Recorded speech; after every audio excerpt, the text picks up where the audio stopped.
नमस्कार दोस्तों, टिकोड एग्जाम में आप सभी का स्वागत है।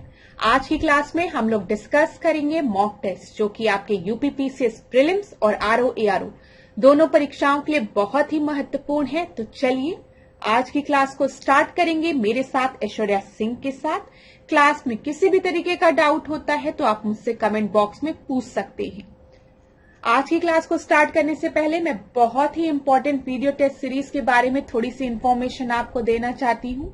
ये आपके आरओ एआरओ प्रीलिम्स एग्जाम के लिए बहुत ही इंपॉर्टेंट है। यहाँ पर 7000 क्वेश्चन के माध्यम से आप अपने एंटायर सिलेबस को रिवाइज कर सकते हैं।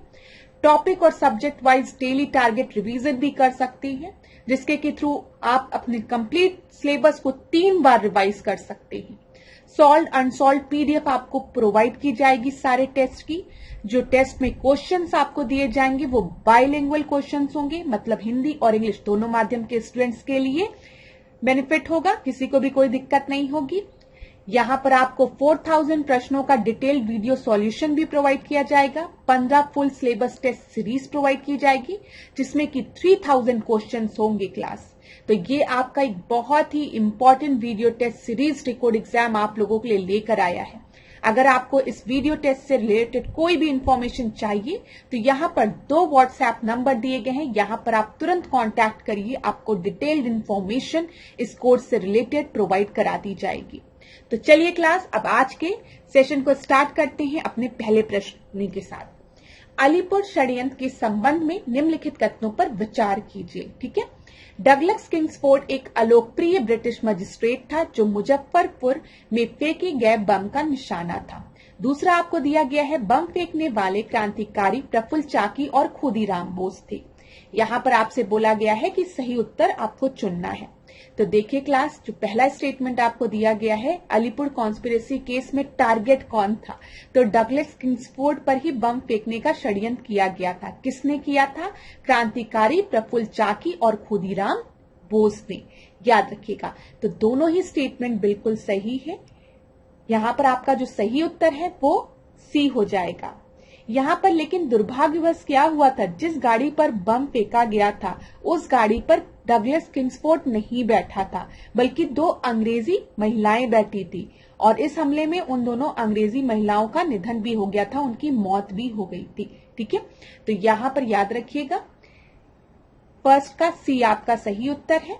थोड़ा सा और व्याख्या कर लेते हैं। देखिए, अलीपुर षड्यंत्र को हम मुरारीपुर षड्यंत्र या फिर मणिकटोला बम षड्यंत्र भी कहते हैं। ठीक है। डगलस किंग्सफोर्ड पर बम फेंकने की बात की गई थी, और डगलस किंग्सफोर्ड क्या था? ये मजिस्ट्रेट था। कहाँ का? मुजफ्फरपुर का। ठीक है। लेकिन यहाँ पर जब बम फेंका गया जिस गाड़ी पर, उस पर डगलस किंग्सफोर्ड नहीं बैठा था, 2 महिलाएं बैठी थी जिनकी निधन भी हो जाती है, और बम फेंकने वाले क्रांतिकारी प्रफुल्ल चाकी थे और खुदीराम बोस थे। ठीक है। खुदीराम बोस से रिलेटेड एक और इम्पोर्टेंट फैक्ट जानिएगा। अगर कभी आपके परीक्षा में पूछे कि सबसे यंग एज में सबसे पहली बार किसको फांसी दी गई थी, तो वो खुदीराम बोस को दी गई थी। यहाँ पर एक प्रश्न पूछा गया था परीक्षा में कि 1908 में प्रफुल्ल चाकी ने किसके साथ मिलकर किंग्सफोर्ड पर बम फेंका था, तो वो खुदीराम बोस ही थे। अब देखिए क्लास, एक चीज याद रखिएगा, परीक्षा में षड्यंत्र से रिलेटेड जो क्रांतिकारी घटनाएं हैं, जो कॉन्स्पिरेसी है, उनसे रिलेटेड प्रश्न आपके परीक्षा में बनते हैं। ठीक है। जैसे अभी हमने देखा, यहाँ पे अलीपुर षड्यंत्र की बात करेंगे तो आप याद रखेंगे 1908 में हुआ था। कहाँ पर हुआ था? मुजफ्फरनगर में हुआ था। ठीक है। कौन कौन शामिल था? प्रफुल्ल चाकी और खुदीराम बोस। इसी तरीके से अगर आपसे कोई कभी पूछा गया कि दिल्ली कॉन्स्पिरेसी केस के बारे में पूछा गया, ठीक है, याद रखिएगा दिल्ली कॉन्स्पिरेसी केस के बारे में, तो आप क्या बताएंगे? 1912 दिल्ली में हुआ था। कौन कौन इन्वॉल्व था? रास बिहारी बोस। याद रखिएगा, रास बिहारी बोस की बात हम कर रहे हैं। ठीक है। एक आते हैं रास बिहारी घोष। तो रास बिहारी घोष जो थे ना, वो आपके क्रांतिकारी नहीं थे, वो हम कह सकते हैं मॉडरेटर थे, वो नरम दल के थे। ठीक है। ये आपके रास बिहारी बोस है और बसंत कुमार। नाम याद रखिएगा, परीक्षा में पूछा जाता है। ऐसे ही जब काकोरी एक्शन प्लान के बारे में बोला जाता है, पहले इसे हम काकोरी ट्रेन डकैती कांड के बोलते थे ना, बाद में यूपी सरकार ने कांड हटा दिया, काकोरी कांड नहीं बोला, काकोरी एक्शन प्लान के नाम से इसको जाने जाने लगा और ये 1925 में हुआ था। ठीक है, यहां पर आपको याद होना चाहिए नाम किसका, अशफाक उल्लाह का, राम प्रसाद बिस्मिल का, याद रखिएगा। इसी तरीके से सैंडर्स की हत्याकांड के बारे में बात होती है, तो वो कब हुआ था, 1928 में हुआ था। ठीक है, कहां पर हुआ था, लाहौर में हुआ था। और सैंडर्स को किसने मारा था, भगत सिंह ने मारा था। याद रखिएगा, ये सारे प्रश्न आपकी परीक्षा में बनते हैं। जो जो मुझे याद आता जाता है वो मैं आपको बता देती हूँ। ये भगत सिंह ने लिखा है। तो अभी हमने किन के बारे में डिस्कस किया, हमने डिस्कस किया अलीपुर कॉन्स्पिरेसी केस में, जिसमें खुदीराम बोस और प्रफुल्ल चाकी थे। फिर मैंने आपको दिल्ली कॉन्स्पिरेसी केस के बारे में बताया जो 1912 में दिल्ली में हुआ था। रास बिहारी बोस और बसंत कुमार इसमें शामिल थे। फिर हम लोग ने काकोरी एक्शन प्लान के बारे में बात की जो कि 1925 में हुई थी, जिसमें कि आपको अशफाक उल्लाह और राम प्रसाद बिस्मिल का नाम याद रखना है। फिर हमने सैंडर्स हत्याकांड के बारे में बात किया जो कि 1928 में हुआ था लाहौर में, और कौन शामिल था, सरदार भगत सिंह, याद रखिएगा। अच्छा, एक और, उधम सिंह ने किसको मारा था, भगत सिंह ने हमने डिस्कस किया। बच्चे कंफ्यूज हो जाते हैं स्टूडेंट्स, उधम सिंह ने किसको मारा था, उधम सिंह ने डायर को मारा था। कब मारा था, 1940 में मारा था। कहां जाके मारा था, लंदन में मारा था। और ये डायर कौन था, डायर वही था जिसने की कौन सा आपका हुआ था, बताइए जल्दी से, जलियांवाला बाग कांड इसके कारण हुआ था। डायर्स ने ही तो निहत्थे लोगों पर गोलियां चला दी थी। तो इतनी चीज क्लियर हो गई ना, दिमाग में सारे पॉइंट्स होने चाहिए क्लास। चलिए, अब ज्यादा नहीं बताऊंगी, नहीं तो कंफ्यूजन होने लगेगी। दूसरे प्रश्न को देखते हैं। अब हिस्ट्री छोड़ के इकोनॉमिक्स में आते हैं। आपका पेपर भी ऐसा बनता है ना, हिस्ट्री के क्वेश्चन दिए रहते, ज्योग्राफी के दिए रहते, इकोनॉमिक्स के दिए रहते, तो जल्दी से आओ इकोनॉमिक्स का ये प्रश्न देखते हैं। अब गिनी कोफिशिएंट से रिलेटेड प्रश्न तो आपकी परीक्षा में कई बार पूछा है, और ये गिनी कोफिशिएंट से रिलेटेड एक बहुत ही अच्छे प्रश्न को हम डिस्कस करेंगे। देखिए, गिनी गुणांक के संबंध में निम्नलिखित कथनों पर विचार कीजिए। चलिए विचार करते हैं। गिनी गुणांक लॉरेंस वर्क से नहीं लिया गया है। दूसरा है, या किसी देश के आर्थिक विकास का सूचक होता है। और आखिरी आपको दिया गया है, गिनी गुणांक 0 से 1 तक भिन्न हो सकता है। यहां पर सही कूट आपको चुनना है। तो याद रखिएगा क्लास, जब भी हम गिनी कोफिशिएंट की बात करते हैं तो गिनी कोफिशिएंट की जो वैल्यू है ना, वो 0 to 1 लाई करती है। ये बिल्कुल सही है। ठीक है, अगर 0 वैल्यू है तो मतलब परफेक्ट इक्वालिटी है। ठीक है, पूर्ण समानता है। और अगर 1 है तो यहां पर परफेक्ट इनइक्वालिटी है, मतलब पूर्ण असमानता है। या किसी देश के आर्थिक विकास का सूचक होता है। हाँ, बिल्कुल सही है। गिनी गुणांक लॉरेंस वक्र से नहीं लिया गया, ये बिल्कुल गलत है। जब हम लॉरेंस कर्व की बात करते हैं उसी में हम गिनी कोफिशिएंट की भी बात करते हैं। तो यहां पर जो आपका सही उत्तर है वो क्या है, 2 और 3 आपके सही है, पहला आपका गलत है। यहां पर देख लीजिए क्लास, जब हम गिनी कोफिशिएंट की बात करते हैं यहां पर परसेंटेज ऑफ नेशनल इनकम होती है और यहां पर पॉपुलेशन होती है। तो कभी भी अगर आपसे परीक्षा में पूछे कि गिनी कोफिशिएंट हम लोग किस चीज को मेजर करने के लिए प्रयोग में लाते हैं, तो वहां पे आय की बात करेंगे। यहां पर जब हमने समानता की बात की, पूर्ण समानता और पूर्ण असमानता की, तो किसमें पूर्ण समानता और पूर्ण असमानता की बात की, हम आय में समानता और पूर्ण असमानता की बात कर रहे हैं। ठीक है, तो कहीं ना कहीं जब हम आय की बात कर रहे हैं, हम इनकम की बात कर रहे हैं, परसेंटेज ऑफ नेशनल इनकम की, तो वो किसी भी कंट्री में किस तरीके की डेवलपमेंट है, ठीक है, वो भी इंडिकेट करेगा ना, आर्थिक विकास का भी सूचक होगा। ये चीज याद रखिएगा।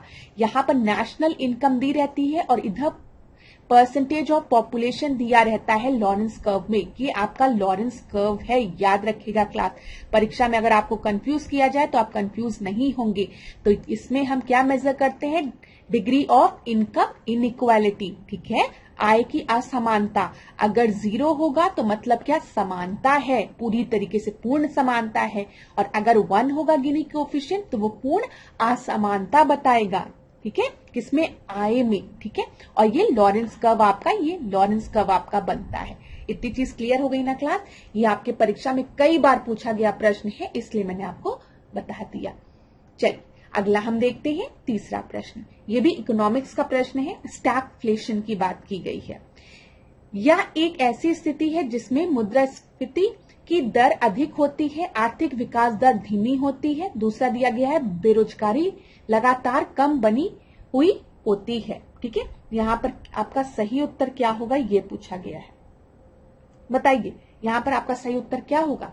तो जब भी हम स्टैगफ्लेशन की बात करेंगे, याद रखिएगा, जब भी हम स्टैगफ्लेशन की बात करेंगे तो यहां पर आपका मुद्रास्फीति दर इन्फ्लेशन अधिक होता है, एकदम सही है। ठीक है, अधिक होता है।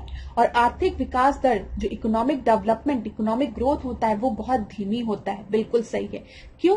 क्योंकि बेरोजगारी लगातार कम बनी रहती नहीं, ये आपका गलत है। बेरोजगारी लगातार कम नहीं उच्च बनी रहती है। ठीक है, ज्यादा बनी रहती, हाई रहती है, इस वजह से इकोनॉमिक ग्रोथ लो रहती है। ठीक है, तो यहां पर सेकेंड स्टेटमेंट आपका गलत है, फर्स्ट स्टेटमेंट आपका सही है। तो एक आपका सही उत्तर हो जाएगा। क्लास, आपको पता होना चाहिए इन्फ्लेशन क्या होता है। ठीक है, मैंने आपको पहले भी बताया था डिफ्लेशन क्या होता है और स्टैगफ्लेशन क्या होता है। ये सारे टर्म्स आपको पता होने चाहिए।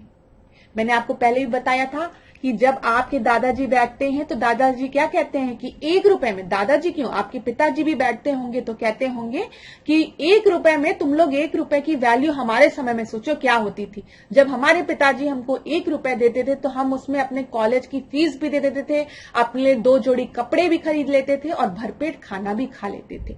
तो इसका मतलब क्या है कि एक समय में, हमारे पिताजी के समय में, जब वो हमारे उम्र के थे, उस एक वैल्यू, 1 रुपए की जो वैल्यू थी वो बहुत ही ज्यादा थी ना, बहुत ही ज्यादा थी। उसकी परचेजिंग पावर, खरीदने की जो क्षमता थी 1 रुपए की, वो बहुत ही अधिक थी। लेकिन समय के साथ क्या हुआ, 1 रुपए की वैल्यू घट गई, उसकी परचेजिंग पावर, खरीदने की जो क्षमता है वो बहुत ही कम हो गई। आज हम 1 रुपए की टॉफी भी नहीं खरीद सकते हैं।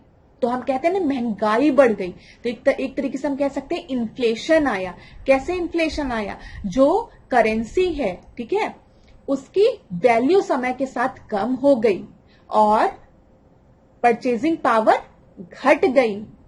ठीक है, अब हमको वही सब सर्विस के लिए या उन्हीं सब गुड्स को खरीदने के लिए हमें ज्यादा पैसे देने पड़ते हैं।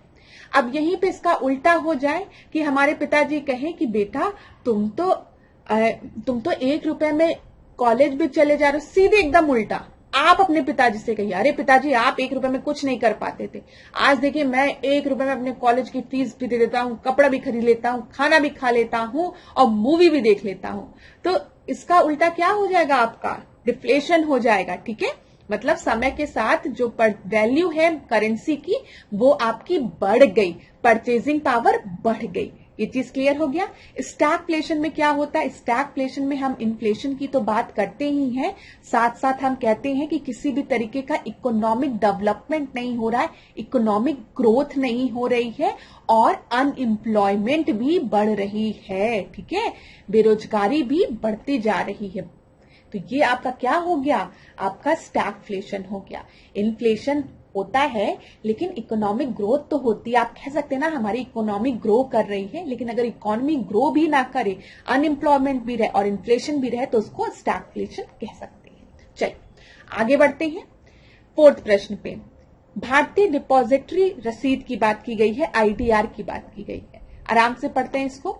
के संबंध में निम्नलिखित कथनों पर विचार कीजिए। भारतीय डिपॉजिटरी प्राप्तियां विदेशी कंपनियों को भारतीय स्टॉक और वित्तीय बाजारों से धन जुटाने में सक्षम बनाती है।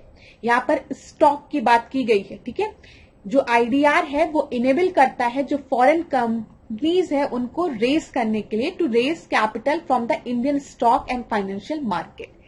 ठीक है, दूसरा आपको दिया गया भारतीय डिपॉजिटरी रसीद भारतीय रुपए में मूल्य वर्गित एक परक्राम्य और हस्तांतरणीय वित्तीय साधन है।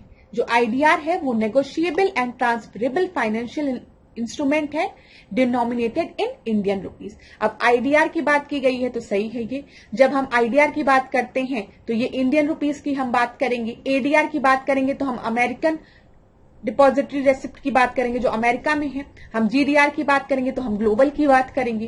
तो यहां पर दोनों ही स्टेटमेंट जो आपके दिया गया है, देखिए क्लास, स्टॉक मार्केट की हम बात करें, पहले जब इंसान कोई स्टॉक खरीदता था और स्टॉक बेचता था तो उसके पास एक पेपर मिलता था उसको जब वो स्टॉक खरीदता था, ठीक है। लेकिन समय के साथ क्या हुआ, आज आप मार्केट में से कोई स्टॉक खरीदते हैं तो आपको कोई पेपर की आवश्यकता नहीं होती है, यहां पर आपको डिपॉजिटरी रेसिप्ट दिया जाता है, ठीक है। तो यही डिपॉजिटरी रेसिप्ट को जब हम इंडियन स्टॉक मार्केट में जब उसके एक्सचेंज की बात करेंगे, फाइनेंशियल मार्केट की बात करेंगे, तो हम आईडीआर की बात करते हैं, ठीक है। इस तरीके से आप समझ सकते हैं। पहले आप खरीदने जाते, स्टॉक खरीदते तो आपको पेपर मिलता था, जब आपको स्टॉक बेचना था तो आपको उस पेपर को देना पड़ता था, लेकिन अब पेपरलेस हो गया है सब, तो वहां पर इसी चीज को हम डिपॉजिटरी रेसिप्ट के नाम से जानते हैं। दोनों ही स्टेटमेंट जो आपके दिए गए हैं वो बिल्कुल ही सही है और यहां पर सी जो है वो बिल्कुल सही उत्तर है, ठीक है। चलिए आगे बढ़ते हैं 5वें प्रश्न पे, इंटर स्टेट काउंसिल से रिलेटेड है, अंतर राज्य परिषद से रिलेटेड है। तो इसका गठन सरकारिया आयोग के सिफारिश पर गठित की गई थी ये इंटर स्टेट काउंसिल। अंतरराज्य परिषद, अंतरराज्यीय परिषद के अध्यक्ष के रूप में प्रधानमंत्री कार्य करते हैं, सभी राज्यों के मुख्यमंत्री इसके सदस्य होते हैं। तो यहां पर आपको सही उत्तर बताना है। तो देखिए 1990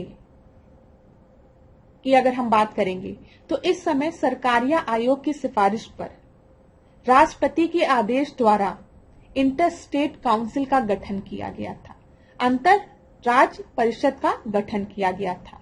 इसके अध्यक्ष जो होते हैं वो कौन होता है, प्रधानमंत्री होते हैं, बिल्कुल सही है। इसमें सभी राज्यों के मुख्यमंत्री इसके सदस्य होते हैं, बिल्कुल सही है। तो यहाँ पर तीनों ही स्टेटमेंट जो दिया गया है बिल्कुल सही है और आपका सही उत्तर क्या हो जाएगा, 1, 2, 3। याद रखिएगा इंटर स्टेट काउंसिल जो था वो किसके रिकमेंडेशन पे स्टैब्लिश किया गया था, सरकारिया कमीशन के रिकमेंडेशन पर। 6वां प्रश्न हम देखते हैं, नेहरू रिपोर्ट के संबंध में निम्नलिखित कथनों पर विचार कीजिए। तो चलिए नेहरू रिपोर्ट देखते हैं। नेहरू रिपोर्ट से रिलेटेड पहले भी हमने डिस्कस किया था, मैंने आपको पूरी कहानी बताई थी कि 1928 का समय चल रहा है ये, ठीक है, 1928 का।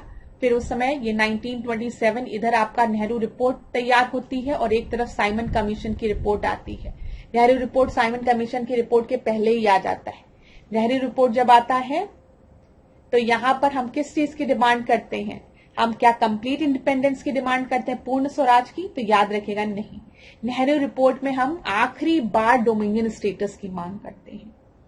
हम कहते हैं हमें भी डोमिनियन स्टेटस दे दीजिए, ठीक है, जैसे कि ऑस्ट्रेलिया में है, कनाडा में है। तो ब्रिटिश राजमंडल के भीतर भारत के लिए कनाडा, ऑस्ट्रेलिया के जैसे डोमिनियन राज का दर्जा की मांग की गई थी नेहरू रिपोर्ट में। हाँ बिल्कुल सही है, ठीक है। 19 मौलिक अधिकार जिसमें 21 वर्ष से अधिक आयु के पुरुषों और महिलाओं को वोट देने के अधिकार की मांग की गई थी, बिल्कुल सही है। फंडामेंटल राइट्स की बात की गई थी, राइट टू वोट की बात की गई थी, सही है। प्रांतों का निर्माण भाषाई आधार पर करने की बात की गई थी, लिंग्विस्टिक बेसिस पर प्रोविंस के क्रिएशन की बात की गई थी, ये भी सही है। यहां पर तीनों ही बिल्कुल सही है। तो क्लास ध्यान में रखिएगा, जब आपका नेहरू रिपोर्ट आता है 1928 में बनकर तैयार होता है तो उस समय हमारी मांग डोमिनियन स्टेटस की रहती है। लेकिन जब 1 साल का समय दिया जाता है अंग्रेजों को कि आप हमारे नेहरू रिपोर्ट को इम्प्लीमेंट करिए और वो किसी भी तरीके का इम्प्लीमेंटेशन नहीं करते हैं, तो 1929 में हम क्या करते हैं, पूर्ण स्वराज की मांग करते हैं इंडियन नेशनल कांग्रेस के लाहौर सेशन में, जिसको कि प्रिसाइड कौन कर रहा रहता है, जवाहरलाल नेहरू। जवाहरलाल नेहरू रावी नदी के तट पर झंडा तिरंगा लहरा के क्या कहते हैं कि आज से हमारी जो मांग है वो है पूर्ण स्वराज की मांग, और आने वाले 26 जनवरी को हम क्या करेंगे, हम पूर्ण स्वराज दिवस के रूप में मनाएंगे, ठीक है, ये याद रखिएगा। इसके बाद कभी भी भारत ने डोमिनियन स्टेटस की मांग नहीं की है, इसको अपने दिमाग में बना के रखिए। कभी भी पेपर में आपको कंफ्यूज करने के लिए बोल दिया जाएगा कि यहाँ पर भारत ने डोमिनियन स्टेटस की मांग की थी, अब कहीं पे भी मांग नहीं करेंगे, अब उनको पूर्ण स्वराज चाहिए इंडियन नेशनल कांग्रेस को। आखिरी बार नेहरू रिपोर्ट में बोल दिया गया था। तो यहाँ पर देख लीजिए, नेहरू रिपोर्ट के से संबंधित हम कुछ मुख्य प्रावधान को डिस्कस कर लेते हैं। सबसे पहले हमने डोमिनियन स्टेटस की बात की थी। डोमिनियन स्टेटस में हमने क्या कहा था कि जैसे कनाडा और ऑस्ट्रेलिया में है, ठीक है। फिर हमने 19 मौलिक अधिकारों की बात की थी, नागरिक के रूप में पुरुषों और महिलाओं के लिए समान अधिकार की बात की थी, राज्य का कोई धर्म नहीं है ये बोला था, किसी भी समुदाय के लिए अलग निर्वाचन मंडल की अनुपस्थिति की बात की थी और प्रांतों का निर्माण भाषाई आधार पर किया गया था। 7th क्वेश्चन को देखते हैं। कैबिनेट समितियों के संबंध में कथनों पर विचार कीजिए। ये समितियां प्रकृति में अतिरिक्त संवैधानिक है और संविधान में कहीं भी इनका उल्लेख नहीं है। दूसरा आपको दिया गया है, वे 2 प्रकार के होते हैं, स्थायी समितियां और तटस्थ समितियां। एडहॉक कमेटी की बात की गई है, स्टैंडिंग कमेटी की बात की गई है। कैबिनेट समितियां हमेशा प्रधानमंत्री के नेतृत्व में कार्य करती हैं। यहाँ पर आपको करेक्ट स्टेटमेंट बताना है क्लास। तो देखिए, जब हम बात करते हैं कि जो कैबिनेट कमेटी होती है वो मेनली 2 टाइप की होती है, स्टैंडिंग कमेटी जो कि परमानेंट कमेटी होती है और एडहॉक कमेटी जो कि स्पेसिफिक किसी कार्य के लिए बनाई जाती है और फिर कुछ समय बाद डिसॉल्व कर दी जाती है। ये आपका बिल्कुल सही है। कैबिनेट कमेटी जो है वो हमेशा फंक्शन करता है under the leader of prime minister. देखिए, जितनी भी कैबिनेट कमेटी हैं, ज्यादातर कैबिनेट कमेटी में आपका जो मेंबर होता है वो प्राइम मिनिस्टर होता है, और अगर किसी भी कैबिनेट कमेटी का जो मेंबर है वो प्राइम मिनिस्टर है तो उस कंडीशन में उस कैबिनेट कमेटी को प्रिसाइड प्राइम मिनिस्टर ही करेगा। लेकिन कुछ कैबिनेट कमेटीज ऐसी भी होती हैं जिसको कि प्राइम मिनिस्टर जो है वो प्रिसाइड नहीं करता है, वो उसका लीडर नहीं होता है। जैसे कि कैबिनेट कमेटी ऑन एकोमोडेशन जो है उसको हेड कौन करता है? होम मिनिस्टर करता है, ठीक है। इसी तरीके से cabinet committee on parliamentary affairs जो है उसको हेड कौन करता है? डिफेंस मिनिस्टर करता है। तो यहां पर क्लास ये जो 3rd स्टेटमेंट है वो आपकी गलत हो जाएगी, ऑलवेज नहीं, लेकिन हाँ अधिकतर कैबिनेट कमेटी को हेड कौन करता है? प्राइम मिनिस्टर ही करता है। अगर प्राइम मिनिस्टर किसी भी कैबिनेट कमेटी का मेंबर है तो इसका मतलब वही उसको लीड करेगा। ये तो आपको समझ में आ ही रहा होगा। तो 3rd नहीं होगा आपका, हटा दीजिए। 2nd आपका बिल्कुल सही है। अब हमें 1st स्टेटमेंट देखना है। दीज कमिटीज, जो ये कमिटीज होती हैं, आज extra constitutional in nature and are not mentioned anywhere in the constitution. तो ये भी आपका बिल्कुल सही है, ठीक है। बी आपका सही उत्तर होगा। क्लास याद रखिएगा, जो टर्म कैबिनेट है, अगर खाली आपको क्वेश्चन में दिया रहता कि टर्म कैबिनेट हमारे कॉन्स्टिट्यूशन में कहीं पर भी नहीं मेंशन है, तब ये गलत हो जाता। टर्म कैबिनेट जो है वो हमारे संविधान में आर्टिकल 352 में मेंशन्ड है और इसको 44th कॉन्स्टिट्यूशनल अमेंडमेंट एक्ट के थ्रू जोड़ा गया था। लेकिन कैबिनेट कमेटी के बारे में कहीं पे भी नहीं मेंशन है, ये चीज याद रखिएगा। उसको कहीं पे भी क्या इनका रोल है ऐसे नहीं डिस्क्राइब किया गया है। तो यहां पर आपका सही स्टेटमेंट बी हो जाएगा। यहां पर देख लीजिए, जो मैंने आपको बताया, टर्म कैबिनेट जो है वो आर्टिकल 352 में, यहां पर मैंने आर्टिकल 352 लिखा है ना, हाँ आर्टिकल 352 में मेंशन्ड है, ठीक है, जिसको कि 44th कॉन्स्टिट्यूशनल अमेंडमेंट एक्ट के थ्रू जोड़ा गया था। ये भी परीक्षा में आपका प्रश्न बन सकता है। यहां पर याद रखिएगा कि ओरिजिनल कॉन्स्टिट्यूशन में जो हमारा ओरिजिनल संविधान था उसमें कैबिनेट टर्म नहीं मेंशन था, ये याद रखिएगा।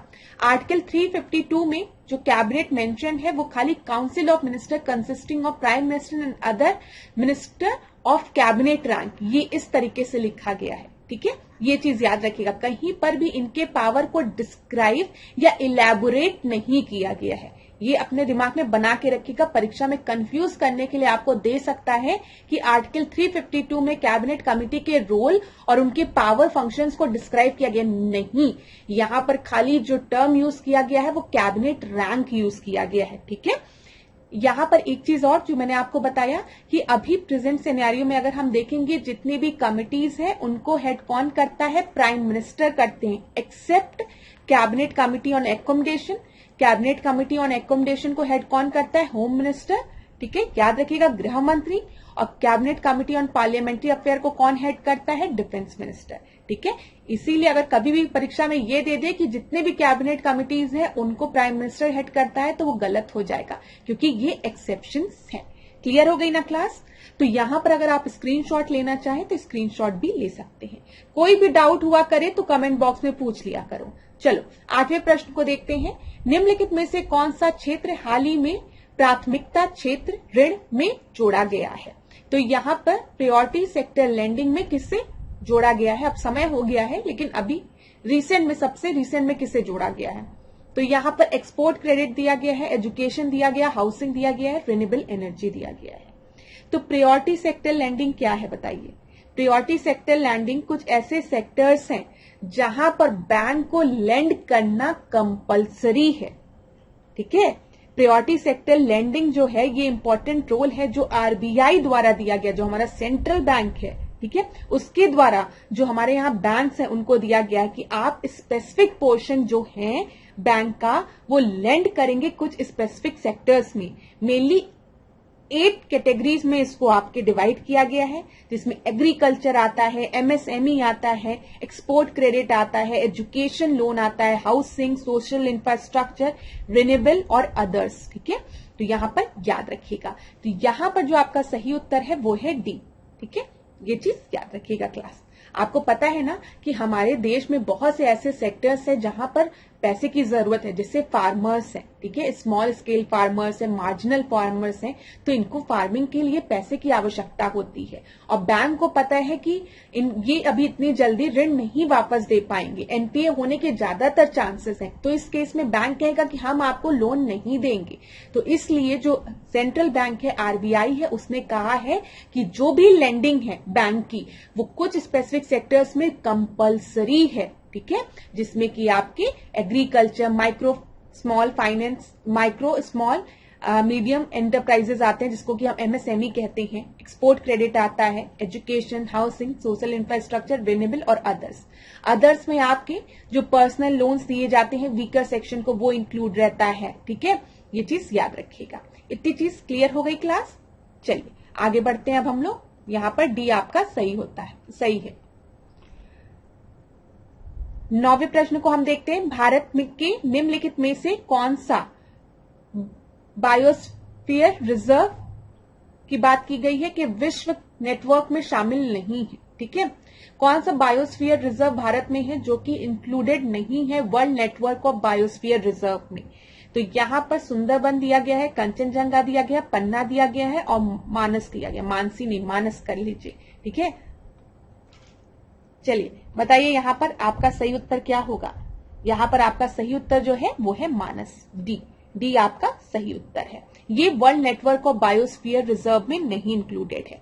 भारत में जो आपके वर्ल्ड नेटवर्क ऑफ बायोस्फीयर में इंक्लूडेड है उसमें देख लीजिए सुंदरबन जो कि पश्चिम बंगाल में है, नीलगिरी बायोस्फीयर रिजर्व तमिलनाडु में, ठीक है, अचान कमार अमरकंटक बायोस्फीयर रिजर्व छत्तीसगढ़ में, कंचनजंगा जो है सिक्किम में और पन्ना मध्य प्रदेश में। अगला हम देखते हैं 10वां प्रश्न। मोटे अनाज की बात की गई है, मिलेट्स की बात की गई है। मोटे अनाज के संबंध में निम्नलिखित कथनों पर विचार कीजिए। या वर्षा पर आधारित फसल होती है, दूसरी ज्वार, बाजरा, रागी भारत में उगाए जाने वाले प्रमुख मोटे अनाज है, क्षेत्रफल और उत्पादन की दृष्टि से ज्वार दूसरी सबसे महत्वपूर्ण खाद्य फसल है। तो यहां पर आपको बताना है कौन से कथन आपके सही है, ठीक है। तो देखिए क्लास, ज्वार, बाजरा और रागी भारत में उगाए जाने वाले प्रमुख मोटे फसल है, ये चीज याद रखिएगा यहां पर, ठीक है। क्षेत्रफल और उत्पादन की दृष्टि से अगर हम देखेंगे तो ज्वार जो है वो दूसरा नहीं, वो तीसरी सबसे महत्वपूर्ण खाद्य फसल है और ये जो खाद्य फसल होती है वो वर्षा पर आधारित होती हैं, ज्यादातर नम क्षेत्रों में उगाई जाती हैं ये फसलें आपकी। तो यहां पर पहला ऑप्शन जो दिया गया है वो कैसा दिया गया, बिल्कुल सही दिया गया है। दूसरा भी आपको सही दिया गया है, लेकिन तीसरा आपको गलत दिया गया है क्योंकि यहां पर लिखा है ज्वार दूसरी सबसे महत्वपूर्ण फसल है, नहीं ये तीसरी सबसे महत्वपूर्ण फसल है। तो यहां पर आपका सही उत्तर क्या हो जाएगा, 1 और 2 हो जाएगा। आगे बढ़ते हैं क्लास 11वें प्रश्न पर। अगर आपको कहीं पे भी लगे कि मैम उत्तर बहुत जल्दी दे रही है तो आप वीडियो को पॉज करके आराम से अपने प्रश्न का उत्तर दिया करिए। यहां पर देखिए जेड स्ट्रीम के संबंध में निम्नलिखित कथनों पर हमको विचार करना है। ये क्षोभ मंडल में स्थित हवाएं की एक संकीर्ण पेटी है। दूसरा दिया गया है मानसून के मौसम को प्रभावित करने वाली जेड स्ट्रीम केवल उपोष्ण कटिबंधीय पश्चिमी जेट स्ट्रीम उष्ण कटिबंधीय पूर्वी जेट स्ट्रीम है। तो यहां पर देखिए क्या लिखा गया, these are narrow band of winds located in the troposphere. ये तो आपको पता है कि जो जेड स्ट्रीम होती है ये क्षोभ मंडल में आपकी बहती है, ये बिल्कुल सही है। The jet stream affecting the monsoon season are only the subtropical westerly jet stream and the tropical easterly jet stream. ये आपका सही है कि गलत है, बताइए। जब हम मॉनसून से प्रभावित की बात करते हैं तो यहाँ पर उपोष्ण कटिबंधीय पश्चिमी जेट स्ट्रीम, उपोष्ण कटिबंधीय पूर्वी जेट स्ट्रीम और सोमाली जेट स्ट्रीम का भी कंट्रीब्यूशन होता है। यहाँ पर खाली आपको ऑप्शन में सब ट्रॉपिकल वेस्टर्ली जेट स्ट्रीम की बात की गई है और ट्रॉपिकल ईस्टर्ली जेट स्ट्रीम की बात की गई है। यहाँ पे सोमाली जेट स्ट्रीम का भी प्रभावित करता है। तो पहला तो बिल्कुल सही है, दूसरे में आपके सोमाली को छोड़ दिया गया है, इस वजह से गलत हो जाएगा। तो यहाँ पर आपका सही उत्तर क्या हो गया? ए आपका सही उत्तर हो गया। चलिए 12वें प्रश्न को देखते हैं। जैव उपचार के संबंध में निम्नलिखित कथनों पर हमें विचार करना है। जैव उपचार में सूक्ष्म जीवों का उपयोग कर पर्यावरणीय दूषित क्षेत्रों को पुनर्स्थापित किया जा सकता है। दूसरा है, इसके माध्यम से केवल स्वस्थानीय प्रदूषण का उपचार किया जा सकता है। और तीसरा आपको दिया गया, मिट्टी और भूजन में रेडॉक्स अभिक्रिया को मापकर जैव उपचार की प्रक्रिया की निगरानी की जा सकती है। तो यहाँ पर देखिए, जब भी हम बायो रेमेडिएशन प्रोसेस की बात करते हैं तो इसमें जो भी कंटामिनेटेड एरिया है, ठीक है, जहां पर भी जो भी पर्यावरणीय दूषित क्षेत्र हैं उनको हम रिस्टोर कर सकते हैं। ये बिल्कुल सही है, ठीक है, बिल्कुल सही है। अब बायो रेमेडिएशन में हम लोग फाइटो रेमेडिएशन का भी बात करते हैं, जहां पे हम क्या करते हैं, जहां का की भी एयर पॉल्यूटेड है या कुछ भी पॉल्यूशन है वहां पर हम प्लांट्स लगाते। तो प्लांट्स क्या करेंगे, एयर के पॉल्यूशन को धीमे धीमे रिमूव कर देंगे। इनके जो रूट्स हैं, ठीक है, वो क्या करेंगे, सॉइल के पॉल्यूशन को रिमूव कर देंगे। कई बार हम माइक्रो ऑर्गेनिज्म का यूज करते हैं। एक पॉल्यूटेड वाटर में क्या करते हैं, छोटे छोटे माइक्रो ऑर्गेनिज्म को ले जाके छोड़ देते हैं। तो ये माइक्रो ऑर्गेनिज्म जो माइन्यूट होते हैं वो क्या करते हैं, जो उसमें पॉल्यूशन है, ठीक है, जो उसमें कचरा है उसको धीमे धीमे खा के खत्म कर देते हैं। तो वो बायो रेमेडिएशन कहलाता है। फाइटो रेमेडिएशन में हम प्लांट्स का यूज करते हैं, याद रखिएगा। यहाँ पर लिखा है ना, can restore the environmentally contaminated area using the micro organism, एकदम सही है। Bioremediation process can be monitored by measuring the detox reaction in soil and ground water. मैंने आपको बोला ना, ग्राउंड वाटर है, पॉल्यूटेड हो गई है, इन माइक्रो ऑर्गेनिज्म को वहां पे छोड़ दो तो ये छोटे छोटे माइक्रो ऑर्गेनिज्म क्या करेंगे, पॉल्यूशन जो है, जो गंदगी है उसको खा के खत्म कर देंगे और एक समय बाद वो प्योर हो जाएगा। बिल्कुल सही है। It can only treat in situ, नहीं ऐसी बात नहीं, इन सेतु और एक्स सेतु दोनों हो सकता है। मतलब इन सेतु मतलब जहां पर पॉल्यूशन हुआ है, जो भी पॉल्यूटेड आपकी बॉडी है, चाहे वो वाटर बॉडी हो चाहे वो आपका सॉइल हो, जहां पर वो मौजूद है वहीं पर उनको बायो रेमेडिएशन के थ्रू हम क्या करें, ट्रीटमेंट कर रहे हैं उनका। ये होता है इन सेतु, जहां पर है वहीं पर ट्रीटमेंट प्रोवाइड कर रहे हैं। और कई बार हम उनको क्या करते हैं, एक जगह से दूसरी जगह ले जाके, लैब में ले जाकर माइक्रो ऑर्गेनिज्म का यूज करके उनके पॉल्यूशन को रिमूव करते हैं। दोनों हो सकता है, इन सेतु एक्स सेतु दोनों, याद रखिएगा, ठीक है। ये चीज क्लियर हो गई क्लास। तो यहां पर आपका दूसरा गलत हो गया, दूसरे को हटाएंगे तो हमारे पास एक ही ऑप्शन बचता है बी, और बी आपका सही उत्तर है। आगे बढ़ते हैं हम लोग 13वें प्रश्न पे। इंटरनेशनल सोलर एलियंस की बात की गई है, अंतरराष्ट्रीय सौर गठबंधन की। तो अंतरराष्ट्रीय सौर गठबंधन इंटरनेशनल सोलर एलियंस पेरिस में COP21 जलवायु सम्मेलन में प्रारंभ किया गया था। फिर ISA सदस्यों की विशेष ऊर्जा जरूरतों को पूरा करने के लिए समर्पित है। और आखिरी आपको दिया गया, ISA का मुख्यालय चंडीगढ़ भारत में है। तो यहां पर बताइए आपका सही उत्तर क्या होगा। देखिए, जब हम COP21 की बात करते हैं, COP21 की जलवायु सम्मेलन में, हमने अंतरराष्ट्रीय सौर गठबंधन की बात की, ISA को प्रारंभ किया था 2015 में, ठीक है, ये पता होना चाहिए आपको। इस गठबंधन के थ्रू हम लोग ISA सदस्य देशों की विशेष ऊर्जा जरूरतों को पूरे करने के लिए समर्पित है। यहाँ पर जो भी ISA के मेंबर्स हैं, वहां पर जो भी रिक्वायरमेंट है ऊर्जा की, विशेष ऊर्जा की, वो जरूरतें, उनकी रिक्वायरमेंट को फुलफिल करने की बात की जाती है। ये देखिए लिखा है ना, ISA was launched at COP21 climate conference in Paris, एकदम सही है, कोई दिक्कत नहीं है। ISA is dedicated to meeting the specific energy need of the member countries, विशेष ऊर्जा जरूरतों को पूरे करने के लिए समर्पित है, एकदम सही है। ISA का मुख्यालय चंडीगढ़ में है, नहीं, इसका मुख्यालय कहाँ है, गुड़गांव में है। ये आपका गलत हो गया। तो यहाँ पर सही उत्तर क्या हो जाएगा, 1 और 2, ठीक है। आगे देखते हैं 14 प्रश्न को देखते हैं। त्रिपिटक की बात की गई है, तो बताइए त्रिपिटक के संबंध में निम्नलिखित कथनों पर विचार कीजिए। त्रिपिटक में विनय पिटक है, सुत्त पिटक है और अभिधम पिटक है। आप सभी को पता होगा, एकदम सही है। 3 पिटक की बात हम करते हैं ना। देखिए, जो बुद्ध थे उन्होंने कभी भी किसी भी चीज को लिखित रूप में नहीं दिया, ठीक है, लिख के नहीं दिया, तो वो अपने शिष्यों को बोल के चीजों को बताते थे।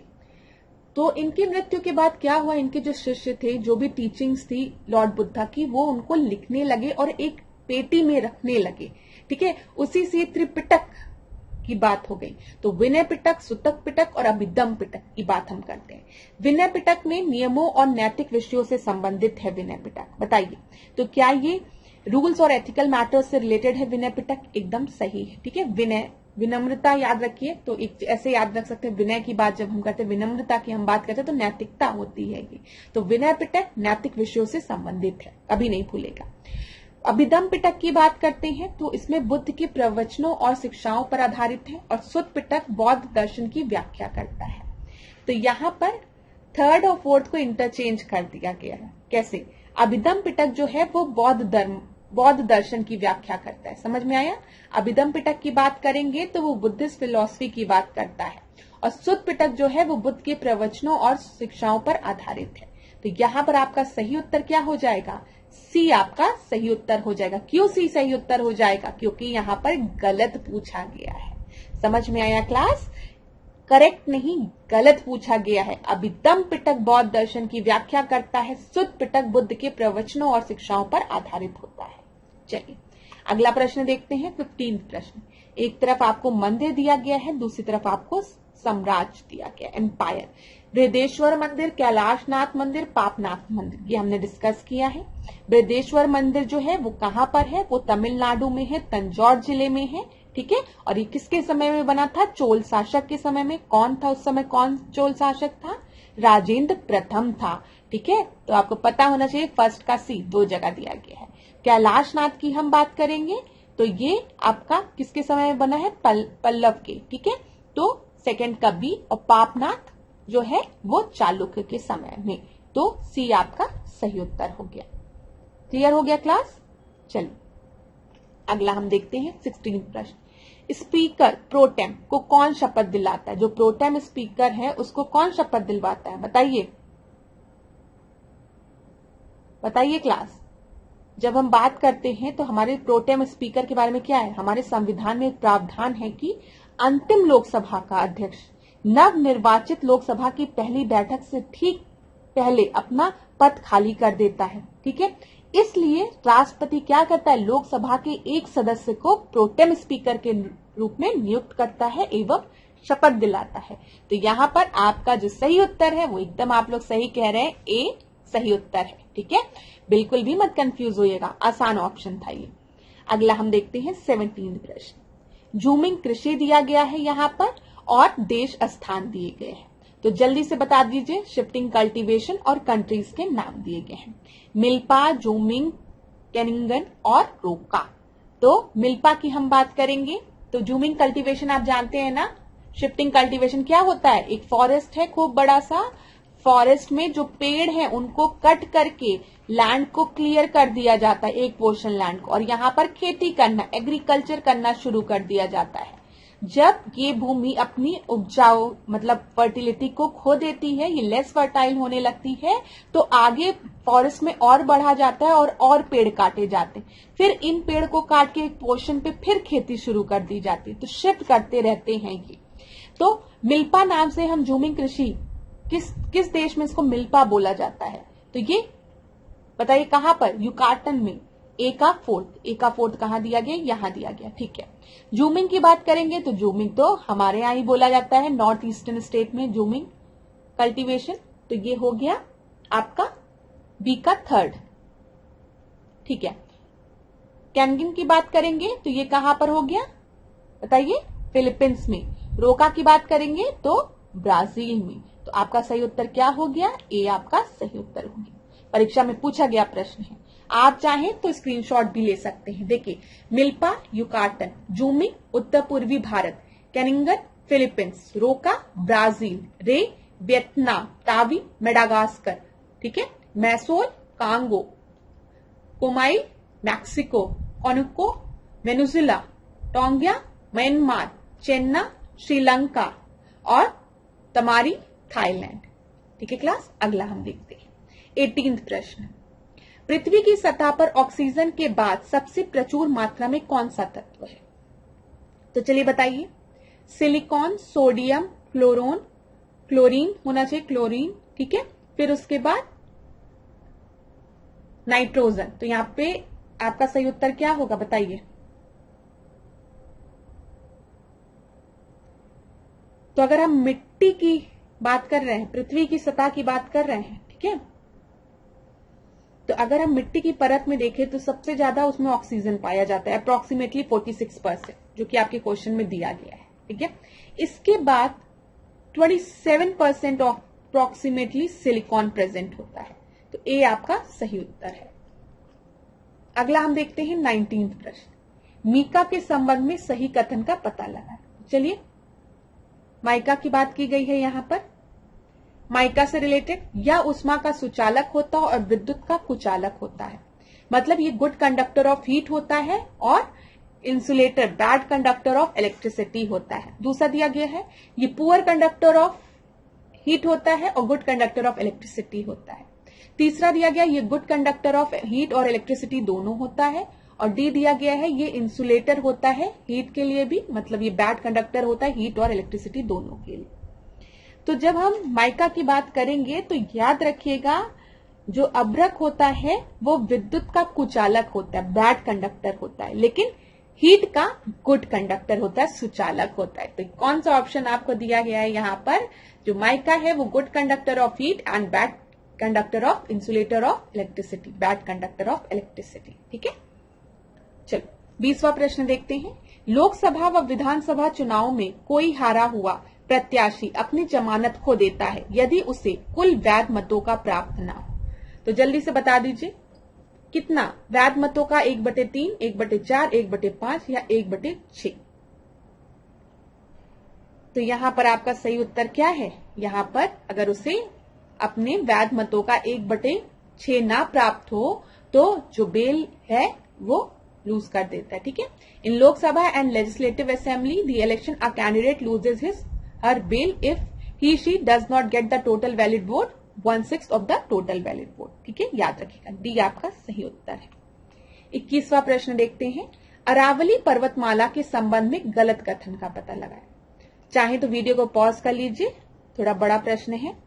वे दुनिया के सबसे पुराने वलित पहाड़ों में से हैं, ठीक है, जो अब 300 मीटर से 900 मीटर की ऊंचाई के साथ अवशिष्ट पर्वत का निर्माण करते हैं। आपको पता है अरावली रेंज जब हम बात करते हैं तो ये ओल्ड माउंटेन थे, अब ये रेसिडुअल माउंटेन्स है ना आपके, ठीक है, अवशिष्ट पर्वत है ये, ठीक है, और इनकी ऊंचाई मात्र 300 से 900 मीटर की रह गई है। इनका स्ट्रेच गुजरात, दिल्ली में है तक है ये पूरा, ये भी बिल्कुल सही है। पहाड़ों को 2 श्रेणियों में बांटा गया है, राजस्थान में सांबर सिरोही रेंज और सांबर खितड़ी रेंज, अरावली पर्वत को, ये भी बिल्कुल सही है। आखिरी देखिए, चंबल का उद्गम समुद्र तल से 772 मीटर की ऊंचाई पर अरावली पर्वतमाला के पूर्वी ढलानों से होती है। चंबल की अगर हम बात करेंगे तो चंबल किसकी सहायक नदी है? जल्दी से बताइए। CSBK, मैंने आपको बताया था, CSBK, सिंध बेतवा केन, चंबल सिंध बेतवा केन किसकी सहायक नदी है? यमुना की। ठीक है, याद रखिएगा। और ये आपकी अरावली रेंज से नहीं, ये आपकी विंध्यन रेंज से निकलती है। तो यहां पर आपका सही उत्तर क्या हो जाएगा? डी हो जाएगा, क्योंकि इनकरेक्ट पूछा था। अगर आप चाहें तो वीडियो को पॉज कर लीजिए और फिर आराम से एक बार और इसको पढ़ लीजिए। यहां पर जितने भी स्टेटमेंट आपको दिए गए हैं सब सही दिए गए हैं, लेकिन यहां पर दिया गया चंबल का जो उद्गम है वो अरावली पर्वतमाला से होता है, नहीं, चंबल का जो उद्गम है वो मध्य प्रदेश राज्य महू के दक्षिण में विंध्यन रेंज से होता है। ठीक है, याद रखिएगा। तो डी आपका सही उत्तर होगा। कहीं पे भी लगे क्वेश्चन को पढ़ने में मैम कम समय दे रही है, वीडियो को पॉज कर लीजिए। क्लास कमेंट बॉक्स में बताइए क्लास कैसी लग रही है। आजकल आप लोगों का कमेंट नहीं आ रहा है, आप लोग पढ़ रहे हैं, क्लास यूजफुल है कि नहीं ये बता दीजिएगा मुझे, ठीक है। चलिए अगला हम देखते हैं, सूची 1 को सूची 2 के साथ सुमेलित करिए। एक तरफ मेला दिया गया है, दूसरी तरफ क्षेत्र दिया गया है। तो देवछड़ मेला, ढाई घाट मेला, गणगौर मेला, कलिंजर मेला। तो जल्दी से बता दो देवछड़ मेला कहां पर होता है? तो ये मथुरा में होता है, ठीक है। कृष्ण जन्माष्टमी के पहले देवछड़ मेला होता है दाऊ जी के जन्म में, ठीक है।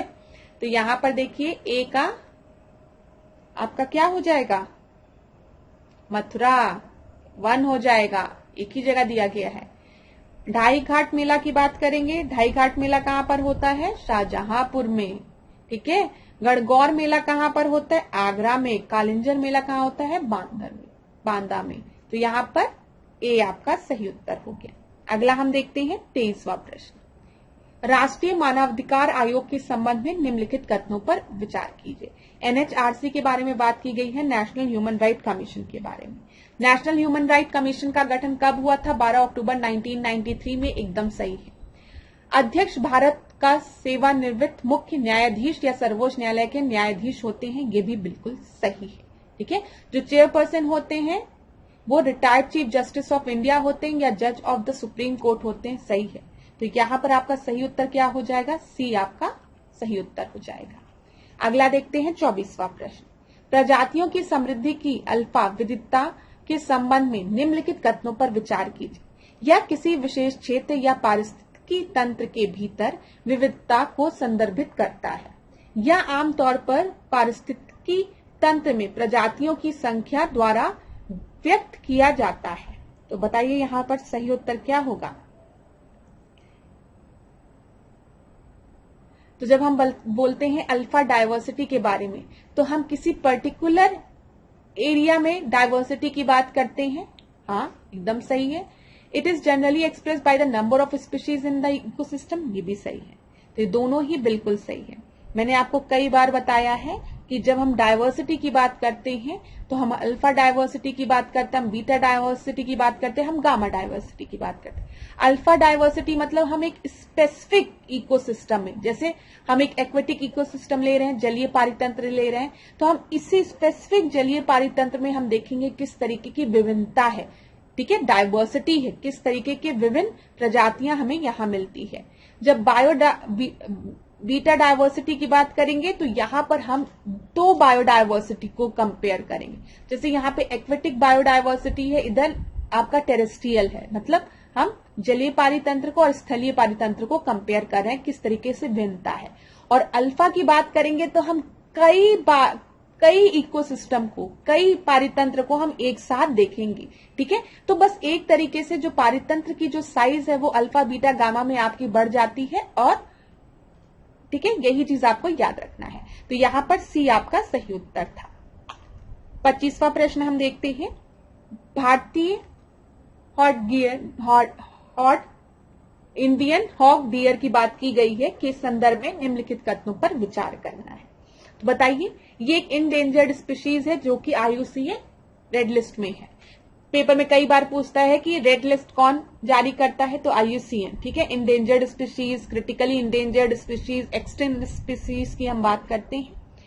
यह भारतीय वन जीव अधिनियम 1972 की अनुसूची 1 के तहत संरक्षित है। इनको प्रोटेक्शन दिया जाता है इंडियन वाइल्ड लाइफ एक्ट 1972 के तहत। यह पश्चिमी थाईलैंड और चीन में दक्षिण पश्चिमी यूनान प्रांत में भी पाया जाता है। ये भी आपका बिल्कुल सही है। तो यहां पर आपका सही उत्तर क्या होगा? पहला भी सही है, दूसरा भी सही है, तीसरा भी सही है। तो 1, 2, 3 सही उत्तर है। डी आपका एकदम सही ऑप्शन है, ठीक है। चलिए अगला देखते हैं 26वां प्रश्न। यहाँ पे वुली व्हाइट फ्लाई की बात की गई है, तो जल्दी से बताइए वुली व्हाइट फ्लाई के बारे में। ये एक इन्वेसिव एक्सोटिक पेस्ट नेटिव है जो कि कैरिबियन से बिलोंग करते हैं, कैरिबियन मूल की हैं ये एक आक्रामक विदेशी कीट है, ठीक है। ये विभिन्न प्रकार के भोजन करते हैं, यानी वे पॉलीगैमी होते हैं, मतलब ये कई तरीके के भोजन खाते हैं, इस वजह से हम इनको पॉलीगैमी भी कहते हैं, ठीक है। तो यहाँ पे पॉलीगैमी नहीं, सॉरी क्लास, पॉलीगैमी दूसरी चीज होती है इंग्लिश में, पॉलीफेगस की बात हम कर रहे हैं यहाँ पर, उसको सही कर लीजिएगा। पॉलीफेगस की बात हम यहाँ पर कर रहे हैं। तो ये जो आपके जो ये वुली व्हाइट फ्लाई है, ये एक मतलब ये अटैक करती है। जैसे कभी कभी आपने सुना होगा ना कि पूरा फसल नष्ट कर दी, तो उसी तरीके से यहाँ पे ये एक इन्वेसिव एक्सोटिक पेस्ट स्पीसीज हैं जो कि कैरिबियन से बिलोंग करते हैं, कैरिबियन मूल की हैं, और ये पॉलीफेगस होते हैं। ये डिफरेंट फूड्स पे, वैरायटी ऑफ प्लांट्स पे ये डिपेंडेंट होते हैं। दोनों ही बिल्कुल सही है, सी आपका सही उत्तर है। कहीं पे भी कोई दिक्कत होती है क्लास तो कमेंट बॉक्स में मुझे जरूर बताइएगा। यहाँ पे बांदीपुर नेशनल पार्क की बात की गई है 27 क्वेश्चन में, तो जल्दी से बता दीजिए बांदीपुर नेशनल पार्क कहाँ पर है? कर्नाटक में है, बिल्कुल सही है। ये नीलगिरी बायोस्फीयर रिजर्व का आपका पार्ट है, एक हिस्सा है, एकदम सही है क्लास, ठीक है। और ये अपनी बाउंड्री शेयर करता है कुछ अलग अलग नेशनल पार्क से, जैसे नागरहोल नेशनल पार्क कर्नाटक से, हाँ ये शेयर करता है। वेनाद नेशनल पार्क केरला से शेयर करता है। मुदुकमलाई नेशनल पार्क तमिलनाडु से, हाँ ये शेयर करता है। तो यहाँ पर जितने ही स्टेटमेंट आपको बांदीपुर नेशनल पार्क से रिलेटेड दिए गए हैं वो बिल्कुल सही दिए गए हैं। यहाँ पर डी आपका सही उत्तर है, ठीक है, याद रखिएगा। बांदीपुर नेशनल पार्क कर्नाटक में है, ये नीलगिरी बायोस्फीयर रिजर्व का पार्ट है, और ये नेशनल पार्क अपनी boundary Nagarhole national park, Wayanad national park और मुदुकमलाई नेशनल पार्क के साथ शेयर करता है। डी आपका सही उत्तर है। 28 देखते हैं। फाइनेंशियल स्टेबिलिटी रिपोर्ट जो है वो किसके द्वारा पेश की जाती है? आरबीआई द्वारा, आईएमएफ द्वारा, वर्ल्ड बैंक द्वारा या फिर नाबार्ड द्वारा? तो याद रखिएगा फाइनेंशियल स्टेबिलिटी रिपोर्ट जो क्लास है वो आरबीआई द्वारा पेश की जाती है। ए आपका सही उत्तर होगा। अगला देखते हैं हम लोग। यहाँ पर रिटेल डायरेक्ट प्लान की बात की गई है, तो जल्दी से बता दीजिए रिटेल डायरेक्ट प्लान से रिलेटेड कौन कौन से स्टेटमेंट आपके सही है। खुदरा निवेशकों को रिजर्व बैंक में खुदरा प्रत्यक्ष गिल्ट खाता खोलने और बनाए रखने की सुविधा होती है। तो याद रखिएगा खुदरा जो प्रत्यक्ष योजना के तहत खुदरा निवेशकों को रिजर्व बैंक में खुदरा प्रत्यक्ष गिल्ट खाता खोलने और बनाए रखने की सुविधा होती है, बिल्कुल सही है, ठीक है। या खुदरा निवेशकों को सरकारी प्रतिभूति बाजार के केवल प्राथमिक बाजार तक पहुंच प्रदान करता है। तो यहाँ तक थोड़ी सी गलती कर दी गई है। क्या गलती की गई है? या खुदरा निवेशकों को सरकारी प्रतिभूति बाजार के केवल नहीं प्राथमिक बाजार, ठीक है, और द्वितीयक दोनों स्तरों तक ऑनलाइन पहुंच प्रदान करता है, ठीक है, केवल प्राथमिक नहीं, प्राथमिक और द्वितीयक दोनों। तो यहाँ पर आपका सही उत्तर क्या हो जाएगा? ए आपका सही उत्तर हो जाएगा, ठीक है क्लास। अगला देखते हैं 30वां प्रश्न। यहाँ पर देखिए केयर से रिलेटेड है, climate adaptation resilience for South Asia, full form है केयर का, climate adaptation and resilience for South Asia project. इस परियोजना डेटा और ज्ञान साझा करके जलवायु खतरों और आपदाओं के प्रति लचीलापन लाने का प्रयास करती है। दूसरा आपको दिया गया विश्व बैंक ने इस परियोजना के तहत दक्षिण एशियाई में जलवायु कार्रवाई को बढ़ावा देने के लिए $39.5 मिलियन को मंजूरी दी है। तो यहाँ पर आपका सही उत्तर क्या है? तो यहाँ पर दोनों ही स्टेटमेंट जो हैं climate adaptation and resilience for South Asia सही हैं। इस प्रोजेक्ट का मेन एम क्या है? To build the resilience against the climate hazard and disaster by sharing the regional data and knowledge, and World Bank has approved $39.5 million for this project to promote the climate change action in South Asia. तो सी आपका सही उत्तर हो गया। चलिए अगला देखते हैं 31। कौन सी मिनिस्ट्री आपकी रिलीज करती है assessment of climate change over the Indian reason? तो बता दीजिए जल्दी से, किसके द्वारा? भारतीय क्षेत्र में जलवायु परिवर्तन का आकलन शीर्षक नामक एक रिपोर्ट पेश की जाती है एबीसीडी में से। पृथ्वी विज्ञान मंत्रालय द्वारा, कृषि और किसान कल्याण मंत्रालय द्वारा, विज्ञान और प्रौद्योगिकी मंत्रालय द्वारा या फिर रक्षा मंत्रालय द्वारा? तो यहाँ पर आपका सही उत्तर है पृथ्वी विज्ञान मंत्रालय द्वारा, मिनिस्ट्री ऑफ अर्थ साइंस द्वारा, ठीक है। ए आपका प्रश्न देखते हैं। परमाणु ऊर्जा विभाग की एक इकाई परमाणु खनिज अन्वेषण और अनुसंधान निदेशालय ने हाल ही में किस राज्य में यूरेनियम के लिए भूवैज्ञानिक जांच शुरू की थी? तो ये आपका यहाँ पर सही उत्तर आपका नागालैंड, असम, मणिपुर, अरुणाचल प्रदेश में से क्या है? तो वो है अरुणाचल प्रदेश। डी आपका सही उत्तर है, ठीक है। अगला हम देखते हैं हिमाचल पर्वतमाला के संदर्भ में निम्नलिखित कथनों पर विचार करना है। हिमाद्री पर्वतमाला के दक्षिण में स्थित श्रेणी है। पर्वतमाला मुख्य रूप से अत्यधिक संकुचित और परिवर्तित चट्टानों से बनी होती है। और फिर आखिरी में दिया गया है, इस श्रेणी में कश्मीर घाटी, हिमाचल प्रदेश में कांगड़ा और कुल्लू घाटी शामिल है। तो यहाँ पर आपका सही उत्तर क्या है बताइए जल्दी से। यहाँ पर जब हम हिमाचल रेंज की बात करते हैं तो ये आपका साउथ ऑफ हिमाद्री रेंज में लोकेटेड है, सही है।